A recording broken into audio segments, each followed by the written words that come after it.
Hello friends, स्वागत है आप लोगों को अपनी यूट्यूब चैनल स्टडी स्टार में। दोस्तों आज मैं क्लास 10th के फिजिक्स के चैप्टर 1 प्रकाश के परावर्तन और अपवर्तन के बहुत ही महत्वपूर्ण ऑब्जेक्टिव लेकर आए हैं। तो आप लोग वीडियो को पूरा अंत तक देखें और आप लोग जो है सो कमेंट करके बताइए कि आप लोग को जो है कितना ऑब्जेक्टिव जो है सो सही हुआ है। ठीक है, तो चलिए देखते हैं कि किसका तैयारी जो है सो कैसा चल रहा है। तो चलिए क्वेश्चन एक कर रहा है कि हम लोग किस प्रकार के माध्यम के आर पार देख सकते हैं। ठीक है, हम लोग जो है सो किस प्रकार के माध्यम को जो है सो आर पार देख सकते हैं। तो दोस्तों पारदर्शी माध्यम, ठीक है, पारदर्शी माध्यम से जो है सो हम लोग आर पार देख सकते हैं। ठीक है, उसके बाद आगे है कि वैसी वस्तुएं जो स्वयं के प्रकाश से प्रकाशित होती है कहलाती है। तो क्या कहलाती है?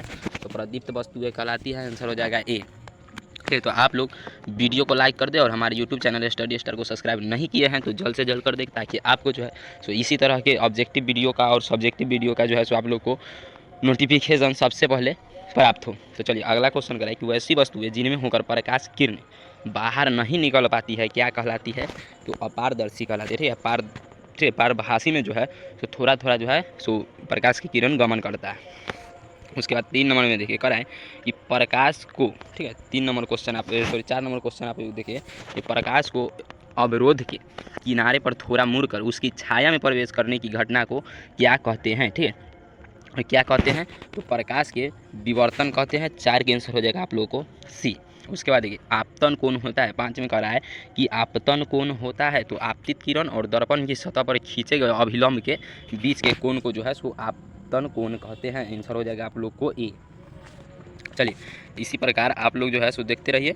6 नंबर क्वेश्चन है कि किसी दर्पण में वस्तु का काल्पनिक प्रतिबिंब बनता है। ठीक है, किसी दर्पण में वस्तु का काल्पनिक प्रतिबिंब बनता है तो दर्पण होगा। ठीक है, तो दर्पण कौन है?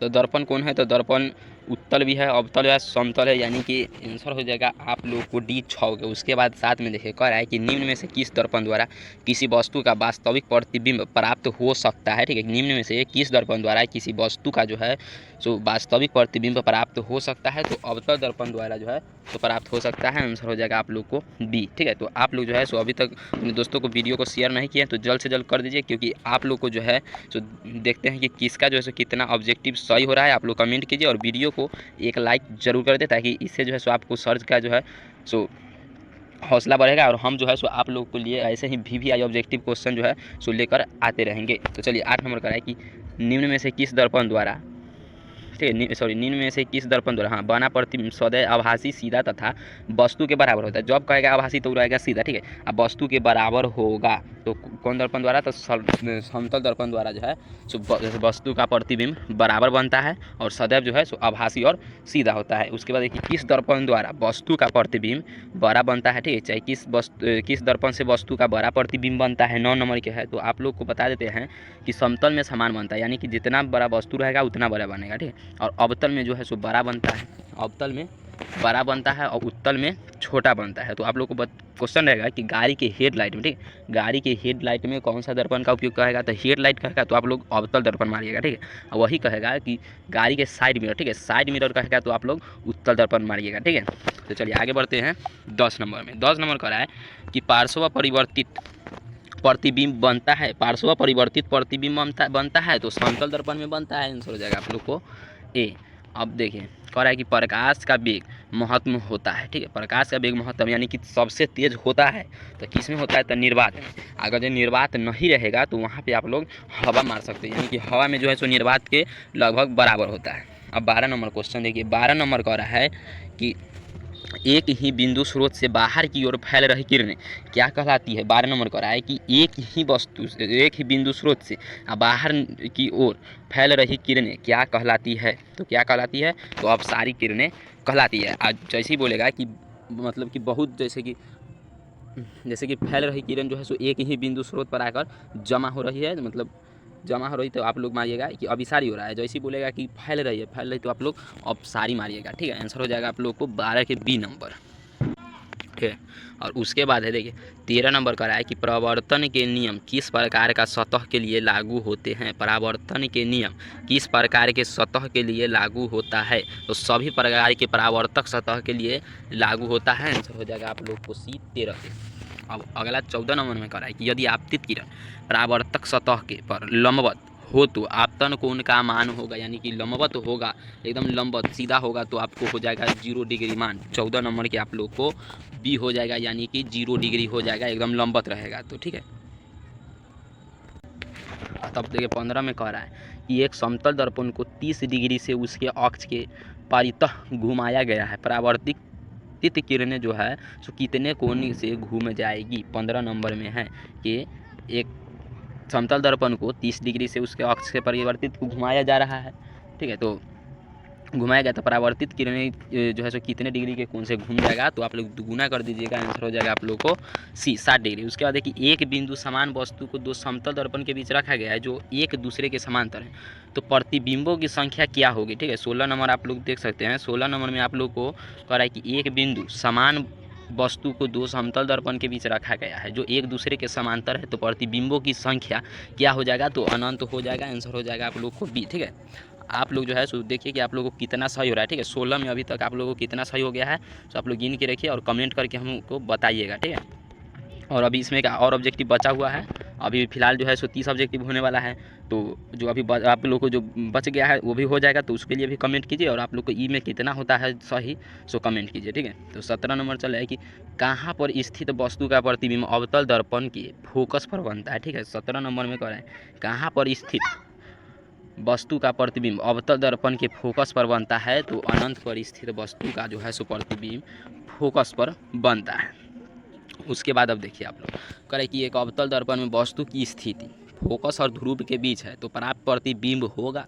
ठीक है, एक अवतल दर्पण में वस्तु की स्थिति फोकस और ध्रुव के बीच है तो प्राप्त प्रतिबिंब होगा। ठीक है, तो प्राप्त प्रतिबिंब कैसा होगा, तो आभासी और बड़ा होगा। तो ये जो है सो आप लोग को किताब में जो है सो दिया गया है, ऐसे बना के दिया गया है। ठीक है, सारणी टाइप पर बना के कुछ दिया हुआ है, तो आप लोग उसमें से जो है याद कर लीजिए, क्योंकि आप लोग को इसमें से बहुत ऑब्जेक्टिव जो है सब आप लोग को डाउट एकदम क्लियर हो जाएगा। ऐसा जो है सो बना के दिया है तो आप लोग याद कर लीजिए, नहीं तो उसका हम शॉर्ट वीडियो बनाकर डाल देंगे, आप लोग कमेंट कीजिएगा तो। चलिए, उसके बाद 19 नंबर है कि एक अवतल दर्पण के वक्रता केंद्र पर कोई वस्तु रखी गई है तो उसका प्रतिबिंब कहाँ बनेगा। एक अवतल दर्पण के वक्रता केंद्र पर, ठीक है, कोई वस्तु रखा गया है तो उसका जो है सो प्रतिबिंब कहाँ बनेगा, तो वक्रता केंद्र पर बनेगा। ठीक है, वक्रता केंद्र पर ही बनेगा, आंसर हो जाएगा आप लोग को डी। अब देखिए कह रहा है कि अवतल दर्पण के वक्रता केंद्र पर स्थित वस्तु के प्रतिबिंब का आवर्धन होगा। 20 नंबर में आप लोग देखिए कि अवतल दर्पण के वक्रता केंद्र पर स्थित वस्तु के प्रतिबिंब का आवर्धन होगा तो -1 होगा, आंसर हो जाएगा आप लोग को सी। अब 21 नंबर देखिए। ठीक है, 21 नंबर क्वेश्चन देखिए कि उत्तल दर्पण द्वारा बना प्रतिबिंब होता है तो कैसा होता है, तो हमेशा सीधा एवं आभासी होता है, क्योंकि छोटा बनता है जिसके कारण हम लोग कहते हैं कि आभासी है। उसके बाद देखिए कह रहा है आगे ऑब्जेक्टिव 22 नंबर की मोटर गाड़ी के चालक के सामने कौन सा दर्पण लगा रहता है, तो इसका आप लोग आंसर कमेंट कीजिए। ठीक है, कि मोटर गाड़ी के चालक के सामने कौन सा दर्पण लगा रहता है, तो इसका आप लोग आंसर कमेंट कीजिए, जिससे हमको पता लग जाएगा कि किसका जो है सो तैयारी कैसा चल रहा है। तो 22 का आंसर आप लोग कमेंट कीजिए। ठीक है, 22 का आंसर आप लोगों को बताना है। ठीक है, आंसर कमेंट करके बताना है कि क्या लगा रहता है। ठीक है, अब हम चलते हैं आगे 23 नंबर। ठीक है, 23 देखिए, और उसके बाद है कि जब प्रकाश का संचरण एक माध्यम से दूसरे माध्यम में होता है तो इसकी दिशा परिवर्तित होने की प्रक्रिया कहलाती है, तो क्या कहलाती है, तो प्रकाश की अपवर्तन कहलाती है। आंसर हो जाएगा आप लोग को ए। ठीक है, आंसर हो जाएगा आप लोग का ए। क्या कहलाता है, तो प्रकाश के अपवर्तन कहलाता है। उसके बाद देखिए कह रहा है कि प्रकाश की किरण जब सघन माध्यम से विरल माध्यम में जाती है तब, ठीक है, जब सघन माध्यम से विरल माध्यम यानी कि सघन यानी कि कमज़ोर से मजबूत में जाता है, तो मजबूत से जो है सो सब दूर भागता है। ठीक है, तो अभिलंब से दूर भागता है। ठीक है, अभिलंब से दूर मुड़ जाती है, आंसर हो जाएगा आप लोग को सी। आंसर हो जाएगा आप लोग का सी। और वही कहेगा कि प्रकाश की किरण जब विरल माध्यम से, ठीक है, आप लोग गौर कीजिएगा, यहाँ सघन है, यहाँ रहेगा कि विरल। ठीक है, रहेगा कि विरल माध्यम से सघन माध्यम में जाता है तो किधर की ओर मुड़ता है, तो आप लोग मारिएगा कि अभिलंब की ओर मुड़ जाता है। ठीक है, यहाँ कह रहा है कि सघन माध्यम से विरल माध्यम में जाता है तो दूर भागता है। ठीक है, सघन माध्यम से विरल में जाता है तो दूर भागता है।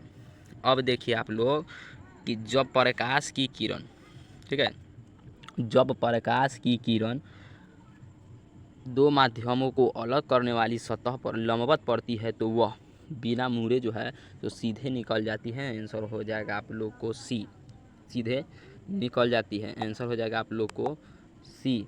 ठीक है, आंसर हो जाएगा आप लोग को सी।